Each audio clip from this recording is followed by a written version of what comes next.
नमस्कार, मैं हरिहर लोहमी, हरि निरोगी काया चैनल पर आपका हार्दिक स्वागत और अभिनंदन करता हूँ। साथियों, सुबह के 7 बजे हैं, मैं आपके सामने उपस्थित हूँ। साथियों, कभी-कभी आपने ये महसूस किया होगा कि सब कुछ होते भी हमारे अंदर खालीपन है, सूनापन है, भीतर कोई हलचल नहीं है, यह सब सूना ही सूना है। जैसे जीवन ऐसे ही जीना है, हमारी नियति बन गया है। न कोई मन में कोई जिज्ञासा है, न ही कोई समझने की शक्ति है, न सोचने की इच्छा है। क्या आप सोचते हैं जीवन में जो जड़ता आ गई है, वो समाप्त हो जाए?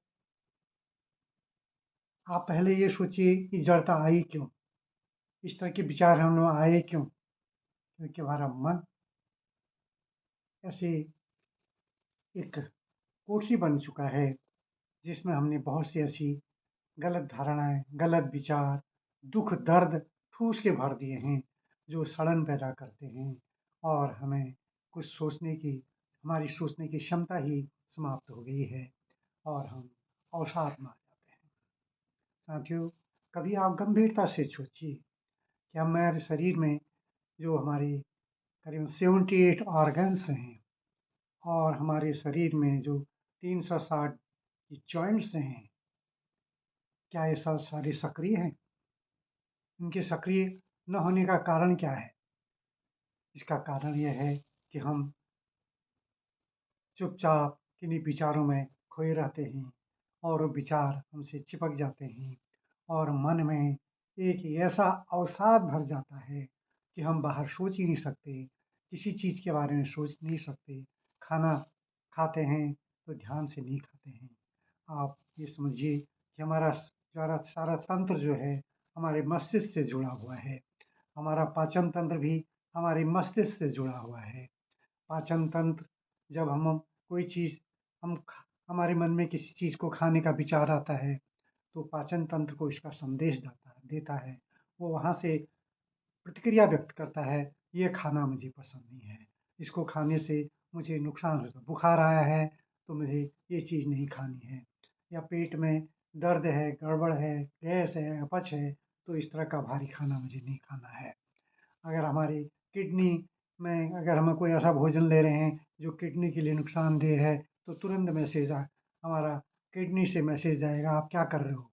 ये हमें नुकसान पहुँचा सकता है।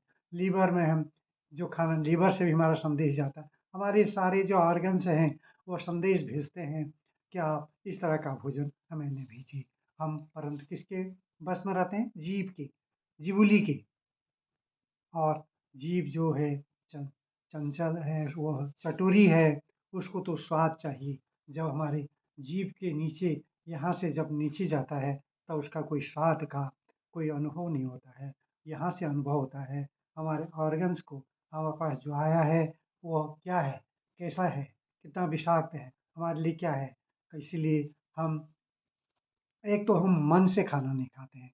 हम जब खाना खाते हैं तो हमारा ध्यान कहीं और रहता है, या तो हम विचारों में खोए रहते हैं, या किसी से बात करते हैं, या हम मोबाइल पर खो जाते हैं, या खाते समय जब टेबल में खाना आता है उसी समय टीवी खोलते हैं। तो साथियों, एक बात हमें ध्यान रखनी है, एक समय में एक काम। अगर खाना खा रहे हैं तो खाने पर ध्यान देते हैं। आप पुराने लोगों को देखिए, ऋषि मुनियों को देखिए, खाते समय थाली आती थी तो भोजन को प्रणाम करते थे, भोजन का आह्वान करते थे और उसमें पानी घुमाते हुए, फेंकते हुए खा भोजन करते थे और खाते समय बोलते नहीं थे। तो ये भोजन जब खाते समय हमारा ध्यान किसी चीज़ में हम डूब जाते हैं और जब हम खाना खा रहे हैं तो खाने में ही डूबना पड़ेगा। जब एक-एक कौर हम पूरी तरह चबा के जब पेट के अंदर डालते हैं या जब ऑर्गन्स हमारे पाचन तंत्र के पास पहुँचता है, तो उसका रस तैयार रहता है और रस हमारे भोजन को पचाता है। आप ये समझिए, जब हमारी थाली हमारे सामने रखी होती है, तो वह एक संदेश हमारे पाचन तंत्र को भेजती है और पाचन तंत्र तैयार होता है, किस तरह का हमें पाचन रस बनाना है। साथियों, अगर हम मन में एकाग्रता नहीं है, मन में हमारा ध्यान कहीं और है, तो हमारा संदेश भी सही नहीं जाएगा और संदेश सही नहीं जाएगा, तो संदेश वो जहाँ हमें कुछ पहुँचना है, वहाँ सारी व्यवस्था सही नहीं होगी। जब व्यवस्था नहीं होगी, तो सारा खेल बिगड़ेगा। दूसरी चीज़ हमें ध्यान रखना है कि खाते समय केवल खाने खाने का ही काम करें। ऐसा भोजन करें जो हमारी पाचन तंत्र हमें अनुमति देता है और जिसको हमारे ऑर्गन्स कहते हैं, ये हमारे लिए लाभदायक है, ऐसा भोजन करें।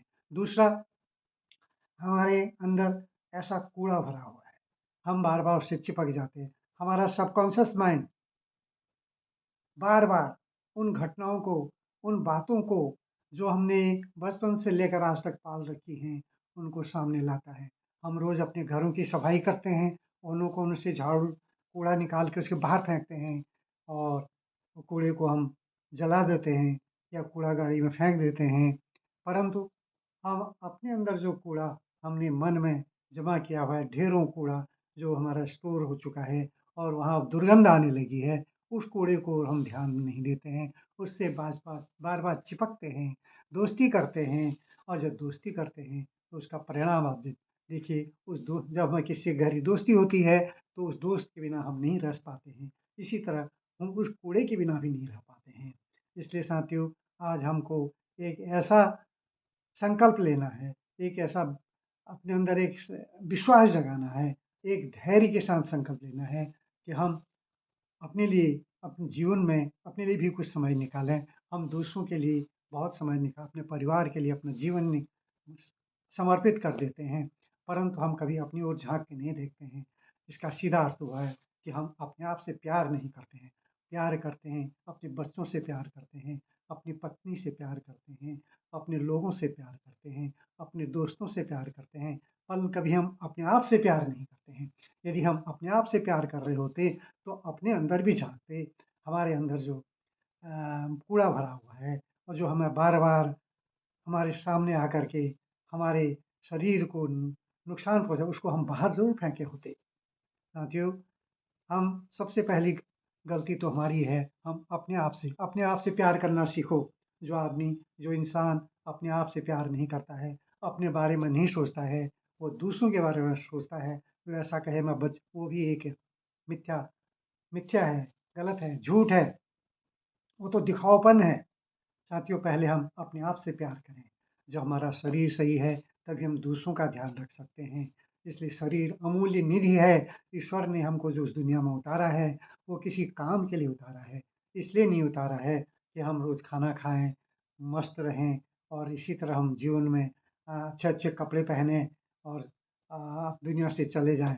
भगवान ने हमको इसलिए भेजा है कि इस संसार में आकर के कोई हम ऐसा काम करें कि जो दूसरों का जिसमें हित हो, समाज के लिए कुछ करें, देश के लिए कुछ करें, पड़ोसियों के लिए कुछ करें, कुछ ऐसा काम। अब करने के बहुत तरीके होते हैं, जिसके पास पैसा है, वो पैसे से सहायता कर सकता है, जिसके पास पैसा है या कुछ विधा वो जानता है, जिसको दूसरों को फैलाए, दूसरों को ज्ञान दे, कोई बच्चों को पढ़ा दे, कोई किसी तरह से भी सेवा हो सकती है। सेवा के अनेक रूप हैं, भूखों भूखों को भोजन कराना भी, भूखे लोगों को भोजन कराना भी एक सेवा है। इसी तरह कोई प्यासा है, उसको पानी पिलाना भी एक सेवा है। आप समझिए, समाज सेवा के बहुत से आयाम होते हैं। इसलिए हमें इस संसार में जब आए हैं, तो हमको केवल ये नहीं सोचना है कि हम केवल अपने लिए करें, अपने परिवार के लिए करें, एक अच्छा मकान हो, गाड़ी हो और हम अपने आप को इस घेरे में बंद कर लें और समाज की ओर देखें ही नहीं और फिर इस दुनिया से चला जाएँ। हम ये कहें कि हमने बड़ी खुशी से जीवन बिता दिया, ये खुशी नहीं है,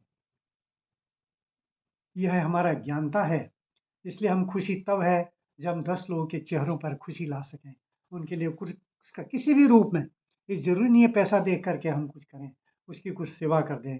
किसी की कोई दुखी है तो उसके साथ बैठ के उसके दुःख दर्द को बाँटें, उसको कुछ बताएँ कैसे अच्छा जीवन जी सकते हैं। ये एक सेवा है। इसलिए हमको यहाँ से इस जीवन का कुछ उपयोग करना है। इस जीवन का उपयोग तभी होगा जब हम स्वस्थ होंगे और स्वस्थ तभी होंगे जब हमारा मन स्वस्थ होगा और मन स्वस्थ तभी होगा जब हमारे अंदर जो कूड़ा भरा हुआ है उसको बाहर हम फेंकते हैं, बाहर निकालते हैं। साथियों, मैंने आपसे कहा हम अपने आप से प्यार नहीं करते हैं, तो प्यार करना सीखो। सबसे पहले अपने आप से प्यार करो। अपने आप से प्यार करने का एक तरीका ये है कि आप अपने लिए भी समय निकालो। आप अपने परिवार के लिए, अपने बच्चों के लिए सारा समय निकाल देते हैं। व्यक्ति व्य और आधा समय हम बहुत सा समय तो अपने फ़ोन पर बेकार में दे देते हैं। आजकल ये जो मोबाइल फ़ोन है, ये भी बहुत बड़ा दुःख और दर्द का कारण बन चुका है। हम इसमें खोए रहते हैं, हमें ध्यान ही नहीं रहता है। ध्यान एक ऐसा शब्द है, ध्यान जब बात करते हैं, ध्यान का मतलब है किसी चीज़ में डूब जाना। हमारा सारा ध्यान आज मोबाइल फ़ोन में डूबने का है।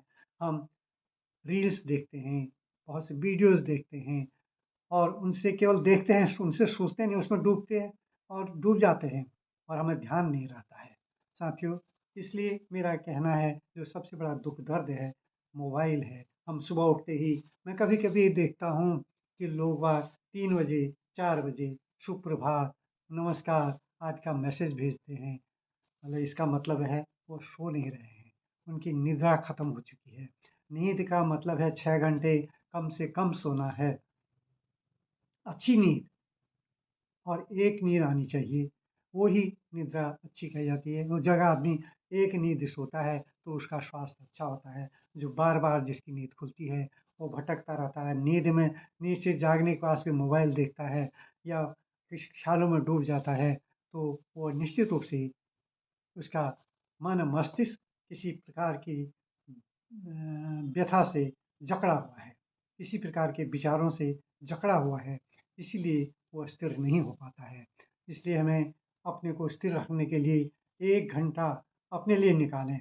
वह समय ऐसा हो जो हमारा हो, उस पर किसी का अधिकार नहीं है, हम कैसी जगह बैठें, कोई डिस्टर्ब ना करें। इसलिए साथियों, अब इसका एक ही उपाय यह है कि हम अपने अंदर जो कूड़ा भरा है, उसको बाहर फेंकना है। मन में ऐसे विचार लाने हैं, इसके लिए हमें ध्यान में डूबना पड़ेगा। ध्यान क्या है? योग क्या है? ध्यान और योग एक ही चीज़ें हैं। योग भी कहता है ध्यान, सुप्त ध्यान जिसको हम कहते हैं, जिसमें शांत बैठ जाते हैं, उसमें हमें जब डूब जाते हैं तो अंतर्मुखी होना पड़ता है, अंदर झाँक के देखना पड़ता है। और जब हम कभी दिवाली आती है तो अपने घरों में वो स्टोर में देखते हैं कि कौन-सा बेकार सामान है, कौन-सा अच्छा है। अच्छा सामान को हम सँभालने की कोशिश करते हैं, बाहर बेकार सामान को बाहर निकाल कर के फेंकते हैं, जलाते हैं, कूड़ा उसको कबाड़ी को बुला कर के उसको दे देते हैं। इसीलिए आज हमें अपने अंदर भी झाँकना है। हमें अपने अंदर स्कैनिंग करनी है। स्कैनिंग करके देखना है कि हमारे अंदर कौन-सा ऐसा कूड़ा भरा हुआ है, कौन-सी ऐसी गलत धारणाएँ, कौन से ऐसे गलत विचार, कौन से दुःख दर्द हैं जिनका अब कोई फ़ायदा नहीं है, जिनसे चिपके रहने से हम अपना ही नुकसान कर रहे हैं। भले ही कितने गंभीर दर्द हों, कितने ही गहरे घाव हों, वो अब जितना ही उनके बारे में सोचेंगे, वो गहरे होते जाएँगे। इसलिए उन घावों पर मरहम लगाने के लिए हमें उन घावों से दूर रहना है। इसके लिए आइए मैं आपके सामने ध्यान की जो एक प्रक्रिया है, हम आँखें बंद करके बैठेंगे और मन अपने मन की स्कैनिंग करते हैं। अपने मस्तिष्क की जो स्टोर है, उसको टटोल कर देखते हैं, कौन-सी बातें हमने यहाँ डाल रखी हैं, जो बार-बार हमें सामने आती हैं। अच्छी बातें सामने नहीं आती हैं, बुरी बातें ज़रूर सामने आती हैं और हम उनसे चिपक जाते हैं, उनको अपना बना लेते हैं और वही हमारे अंदर विकार पड़ते हैं। अब सावधान दोस्तों, आइए अब हम आँखें बंद करके बैठेंगे और अपने मन की स्कैनिंग करेंगे। स्कैनिंग करके हम उन चीज़ों को ढूँढ करके बाहर निकालेंगे और धीरे उनको बाहर फेंकने की कोशिश करेंगे।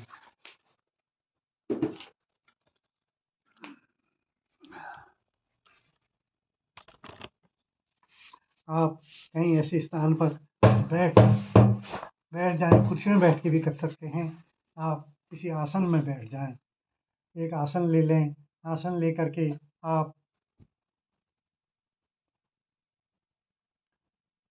आँख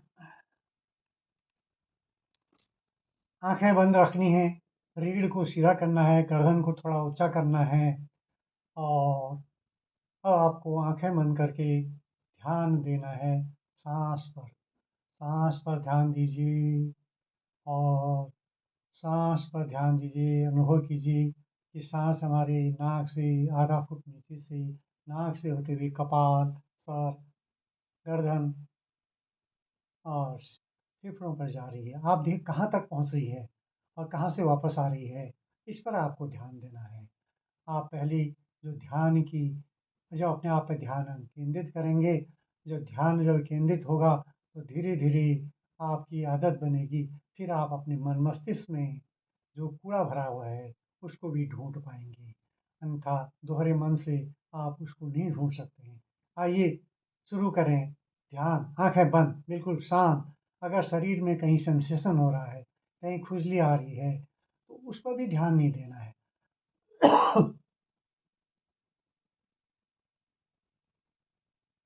आप महसूस कीजिए, आपको साँस लेने का कोई प्रयास भी नहीं करना है। जैसे हम जब से हम साँस ले रहे हैं, धरती पर आए, उसी तरह से हमें बिना किसी प्रयास के साँस लेना है, छोड़नी है। जब साँस लें तो आपको अनुभव होगा, आपको कि नाक से जाते समय कुछ ठंडी हवा का महसूस हो ठंडी हवा महसूस हो रही है और साँस जब छोड़ रहे हैं तो गर्म महसूस हो रहा है। बस ध्यान यहीं देना है, ध्यान को भटकने ही नहीं देना है।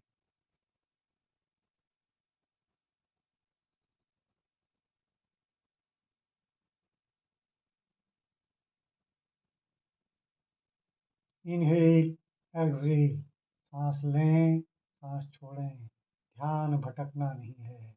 विचार आएँगे, जाएँगे, सामने स्क्रीन जैसी चलेगी, परंतु आपको उस पर ध्यान देना ही नहीं है। वो अपने आप आएँगे और जाएँगे।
केवल साँस पर ध्यान देना है।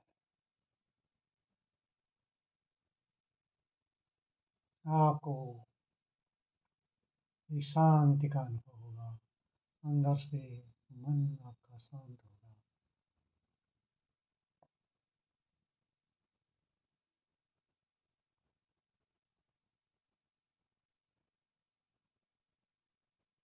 बाहर की दुनिया को बाहर छोड़ाइए, अंदर की दुनिया में खो जाइए। सांस ही तो सब चीज़ है। जब तक ये सांस है तभी तक जीवन है। ईश्वर ने हमें जो सांसें दी हैं उससे एक भी सांस ज़्यादा हम जीवन में नहीं ले पाए।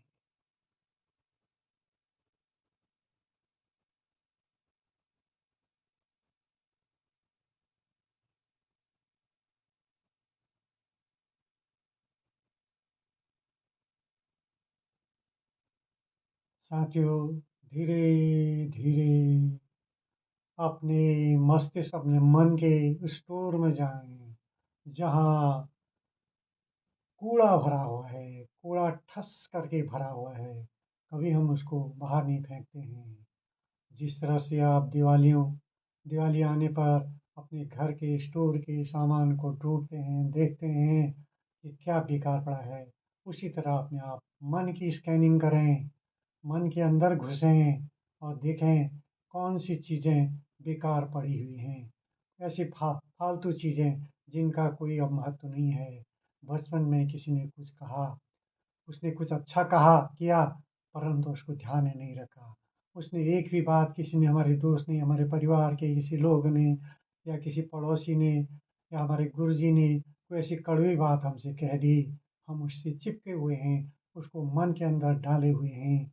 हमें उसको छाँट करके अलग रखना है। इसी तरह बहुत सी ऐसी घटनाएँ, गंभीर घटनाएँ हो जाती हैं। कोई हमारा अभिन्न साथी, कोई ऐसा मित्र, कोई ऐसा रिश्तेदार जिसके जिसके बिना हम अपना जीवन अधूरा मानते हैं, वो दुनिया से चले जाता है, तो उसकी यादों को भी हम सँजोए हुए हैं। उसकी फ़ोटो को हमने ऐसे चिपका रखा है, चौबीसों घंटे हमारे सामने आती है और हम उससे चिपके रहते हैं और हमारा जो जीवन है, कष्टों का एक ऐसा पिटारा बन जाता है, हम उससे चिपके रहते हैं। इसलिए उसको भी अलग रखें। कुछ उसमें ऐसे फ़ोटो भी होंगी हमारे, जिस एक ऐसी फ़ोटो होगी जिस जो हमारे जीवन में सबसे प्रिय था, और ऐसा भी होगा जिसके जाने से हमें जीवन में बहुत दुःख पहुँचा है, और कोई ऐसी भी होगा जिसके जाने से बहुत दुःख नहीं हुआ। दोनों को साथ रखें। दोनों को अगल-बगल में रखें, बाईं तरफ उस फ़ोटो को रखें, जहाँ आप जो जिसके जाने से आपको दुःख नहीं हुआ, दर्द नहीं हुआ है, और दाईं तरफ उस फ़ोटो को रखें, जिसके जाने से आपका जीवन बदल गया, 24 घंटे जो आपके सामने छाया रहता है। साथियों, अब देखो दोनों में क्या अंतर है। अब धीरे-धीरे आपने जो पहली वाली फ़ोटो को वहाँ से हटाना है, और कोशिश करो वो फ़ोटो हट गई, क्योंकि इसलिए हटा दी कि उस पर आपका ज़्यादा लगाव नहीं था, ज़्यादा दुःख दर्द नहीं हुआ था, या आपने सोच लिया कि ऐसा तो होना ही था। अब और दूसरी फ़ोटो को छूइए, जिस पर आपका सारा ध्यान, सारी जीवन छाया हुआ है, जिसको आपके हर समय आपके सामने रहती है। उस फ़ोटो को हाथ से धीरे-धीरे खिसकाने की कोशिश करिए। आप खिसकाने में आपके हाथ भी काँप सकते हैं, परंतु खिसकाना है। साथियों, बेहिचक किसी प्रकार की उसको धीरे-धीरे खिसका करके अलग रखते हैं। और ऐसा करते हैं तो आपके मन में कुछ आप देखेंगे, मन का बोझ कुछ हल्का हो गया है। आपने सोचा है कि एक वो फ़ोटो थी जिसके जाने से मुझे कोई दुःख ज़्यादा फ़र्क नहीं पड़ा, इस दर्द नहीं हुआ, और दूसरी फ़ोटो वो थी जिसको जाने से आपका जीवन ही दुखों का सागर बन गया है। उस फ़ोटो को हटाना आपके लिए आसान नहीं होगा, परंतु धीरे-धीरे हटाना है। हटाना इसलिए है क्योंकि अब वो हमारे जीवन को उसको सामने रखने से हमारा जीवन ही बेकार हो रहा है। आपको वो चीज़ अब दोबारा मिलनी ही नहीं है। आप ये समझिए कि जीवन का ही ये सच है और जीवन ऐसे ही चलता है।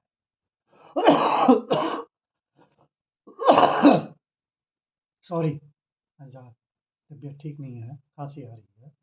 हमको इस पे ध्यान नहीं देना चाहिए था, परंतु मैं इसके लिए माफ़ी माँगता हूँ। साथियों, ऐसी बहुत सी चीज़ें हमारे स्टोर में पड़ी हुई हैं, उसको आपको छाँट करके अलग रखना है और उसको एक गठ और जो अच्छी चीज़ें हैं, अच्छे विचार हैं, समाज में हमने अच्छा देखा, उसको हमने सँभाल कर रखना है। वो कभी भी हमारे मार्गदर्शन करेंगी।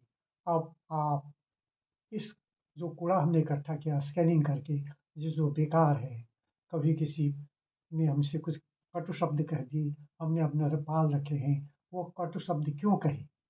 उसने बहुत कुछ अच्छाइयाँ भी करी, उसको तो हमने कभी ध्यान नहीं दिया, परंतु उसने एक शब्द गलत कह दिया, हम उसको पाल लेते हैं, अपनी ज़िंदगी भर के लिए उसमें चिपके रहते हैं। तो साथियों, उसको भी आप निकाल कर के अलग फेंकें, अच्छी बातों को अंदर रखें, क्योंकि वही बातें हमारे जीवन को नरक बना रही हैं और उसका प्रभाव जो हमारे शरीर में पड़ता है, तो कई रोग हमारे सामने प्रकट होते हैं। आप देखते हो blood pressure, blood sugar, heart की बीमारी, किडनी में बीमारी, हमारे पाचन तंत्र में गैस, अपच, कब्ज़, कई ऐसी रोग हैं जो स्वयं नहीं आते हैं, उसकी जड़ें हमारे अंदर हैं। वो ज जड़ें कहाँ छिपी हैं उस कूड़े में, जो कूड़े की गठरी हमने अलग से बना के रख दी है, जिसको बाहर फेंकना है, उसमें उसकी जड़ें हैं, उन जड़ों को हमारे बाहर फेंकना। जिस दिन हम उसको बाहर फेंक देंगे, उस दिन हमारे शरीर में स्वस्थ होने के लक्षण आने लगेंगे और धीरे-धीरे हम स्वस्थ होंगे। डॉक्टरों के पास जब थोड़ी-सी कोई दुःख दर्द होता है, सीधे हम डॉक्टर के पास पहुँचते हैं और हम अस्पतालों के चक्कर मारते हैं। हमारे अस्पतालों का जाने का हमारे पास समय निकल आता है और हम हज़ारों लाखों रुपया खर्च करते हैं, परंतु अपने बारे में सोचने हमने कभी ये नहीं सोचा कि ये हुआ क्यों? और उस जो कूड़ा हमने इकट्ठा करा है, उसको फेंकने का कभी प्रयास ही नहीं किया। आप ये सोचिए गठरी ऐसी है जिसको हमको एक दिन में फेंकने से नहीं होगा, हमें रोज़ नियमित समय से एक संकल्प के साथ, एक धैर्य के साथ, एक विश्वास के साथ रोज़ इसको बाहर फेंकना है। तो साथियों, अब आज मैं इस ध्यान के बारे में इतनी बात करूँगा। अब आपको कोई प्रैक्टिकल करते हैं, इसको बाहर कैसे फेंकना है, उसको हम सक्रिय योग से करेंगे। वो होगा डायनेमिक मेडिटेशन। अब आप खड़े हो जाइए, इसको खड़े होके करेंगे।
द्वारा तुम शरीर की ऊर्जा को जगाते हो।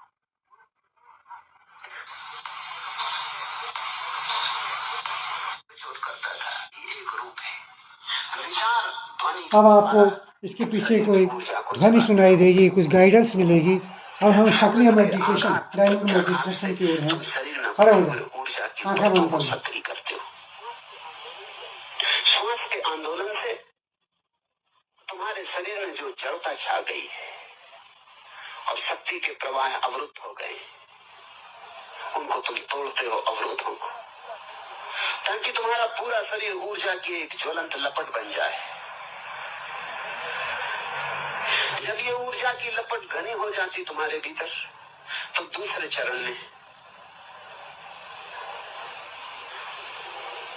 तुम रेचन करते हो, क्योंकि जैसे ही ऊर्जा प्रवाहित होनी शुरू होती, जो ऊर्जा के बीच में बाधा बन रहा है उसे फेंकने की जरूरत आ जाती है, उसे अपने से बाहर फेंकना जरूरी है।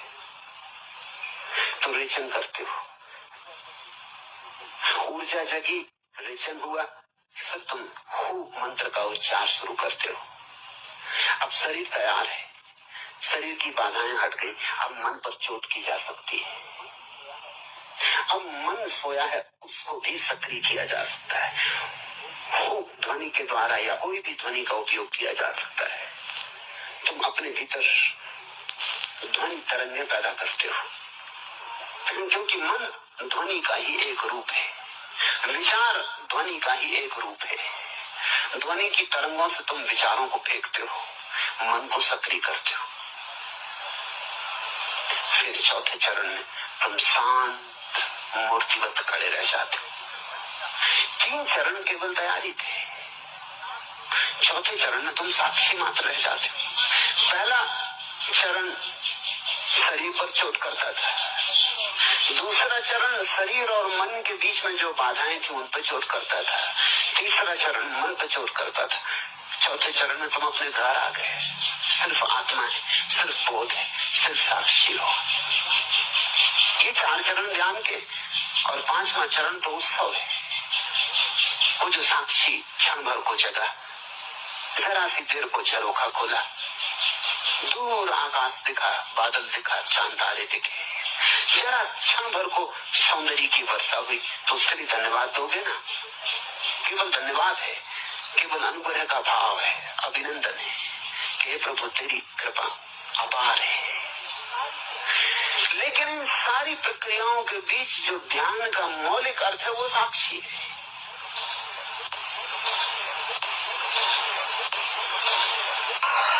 बहुत निकट है नया जीवन, लेकिन थोड़े से कदम भी उठाने के लिए जो कमजोर है उनके लिए कुछ भी नहीं किया जा सकता। मैं इधर आपको बार बार बीच में याद दिलाऊंगा कि जोर से करें। जब मैं याद दिलाऊं तब पूरी ताकत फिर से इकट्ठी करके लगा दें। हमारा मन ऐसा है कि 2 क्षण में भूल जाते हैं, 2 क्षण सांस लेते हैं, तेज फिर धीमा हो जाता है। मैं फिर आपको कहूंगा, मैं आपको यहाँ से चोट करता ही रहूंगा, और जब भी मैं आपको कहूँ जोर से, तो आप फिर सारी ताकत लगा के जोर में आ जाए। अब हम प्रयोग करें, पूरे हृदय से संकल्प करें। मैं प्रभु को साक्षी रख के संकल्प करता हूँ कि ध्यान में अपनी पूरी शक्ति लगा दूंगा, पूरी। मैं प्रभु को साक्षी रख के संकल्प करता हूँ कि ध्यान में अपनी पूरी शक्ति लगा दूंगा, पूरी। मैं प्रभु को साक्षी रख के संकल्प करता हूँ कि ध्यान में अपनी पूरी शक्ति लगा दूंगा, पूरी। आप अपने संकल्प को स्मरण रखना, प्रभु आपके संकल्प को स्मरण रखता है। हाथ छोड़ दें, पहला चरण शुरू करें। तीव्र सांस लेनी है, जैसे कि लोहार की धोबी चलती है, ऐसा फेफड़ों को चलाना है।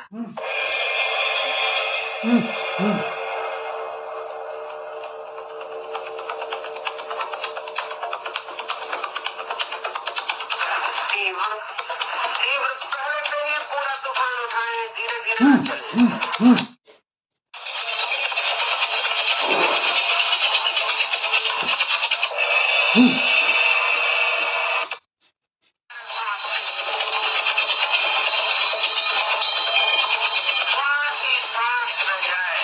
जोर जोर से सांस बाहर फेंकनी है।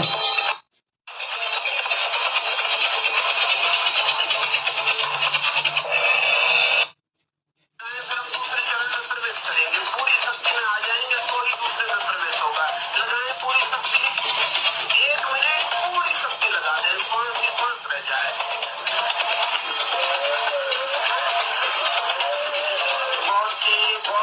और आगे और जोर से, जोर से, जोर से, जोर से।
जो हमने कूड़ा इकट्ठा करा गठरी से उसको निकाल कर बाहर फेंकना है।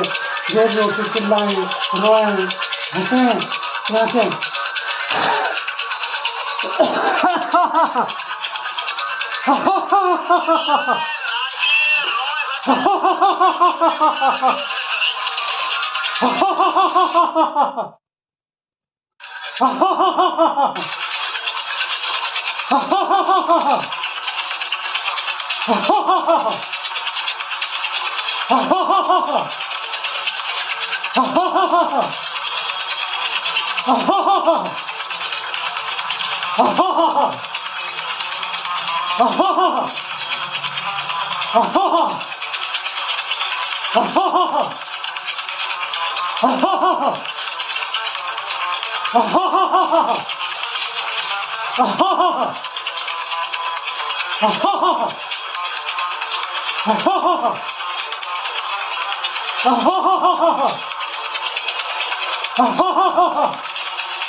हो की आवाज करनी है हमें, मन में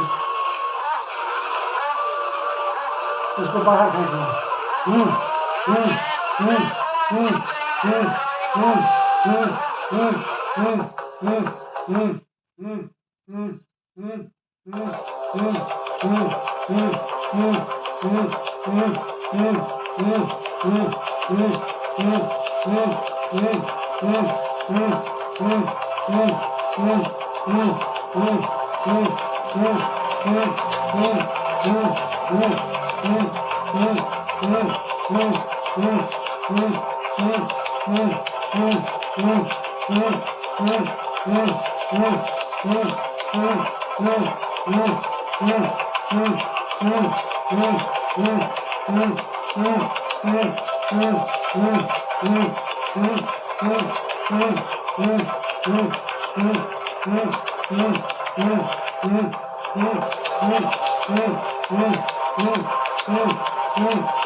चौथे ताल में प्रवेश करें। स्टैच्यू बन के खड़े हो जाएं, हिलना डुलना नहीं है। केवल सांस पर ध्यान दें, आंखें बंद रखें।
अब पांचवें अंतिम स्वर में आनंद भाव से नाचें, आंखें बंद रखें।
के चरणों में सिर रख दें, अनुभव करें उसकी अनुकंपा, उसका प्रसाद, धन्यवाद दे दें उसे, कहने दें हृदय की गहराई में प्रभु की अनुकंपा अपार है, प्रभु की अनुकंपा अपार है, प्रभु की अनुकंपा अपार है।